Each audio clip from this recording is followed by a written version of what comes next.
সব মেনে নিয়ে তাকে সবচেয়ে মহাপরাক্রমশালী শক্তিশালী বলেছিল, আর বলেছিল আমরা কোনো মানুষের প্রশংসা করি না, আমরা প্রশংসা করি কেবল আল্লাহ রাব্বুল আলামিনের।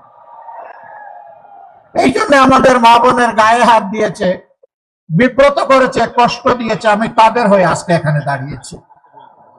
আমি ওই সমস্ত 18 কোটি মানুষের হয়ে এখানে দাঁড়িয়েছি, সিন্ডিকেট করে যাদের পকেট থেকে জোর করে টাকা নেওয়া হয়েছে, চাঁদাবাজি করে যাদেরকে কষ্ট দেওয়া হয়েছে, রিমান্ডে নিয়ে নির্যাতন করে মোবাইল ওপেন করে দিয়ে বলেছে তোর মাকে বল, তোর বাবাকে বল টাকা নিয়ে আসতে।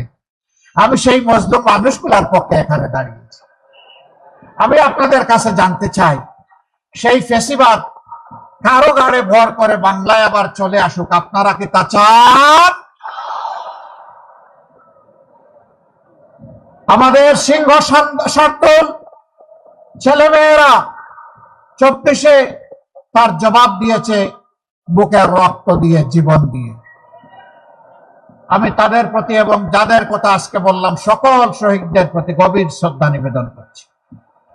এই যেটা দক্ষিণবঙ্গের সবচেয়ে বড় শহীদ ঈদগাহ, এখানে যত মানুষকে নির্মমভাবে খুন করা হয়েছে আর কোথাও তা হয়নি।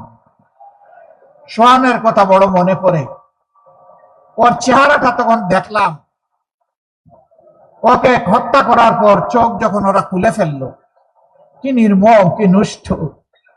তার মা বলেছিলেন, ওরে তোমরা আমার বুকের তখন কেড়েই যখন নিয়ে গেলে, তখন তার দুইটু চোখ কেন তোমরা উপড়ে ফেললে? কি জবাব আমাদের এই মায়ের কাছে? কোনো জবাব নেই। সবুজের দুটি কচি সন্তানকে, অবশ্য সন্তানকে যখন খুলে নিয়েছিলাম তখন চোখের পানি ধরে রাখতে পারিনি। এই সন্তানগুলোর কাছে আমাদের জবাব কি? আমরা বলেছি এই ফেসিবাদ আর ফিরে আসতে দেব না, ইনশাল্লাহ দেব না। বুকের রক্ত দিয়ে তাড়িয়েছি, কেউ আবার আসতে চাইলে বুকের রক্ত দিয়ে তাদেরকে রুখে দিব ইনশাআল্লাহ।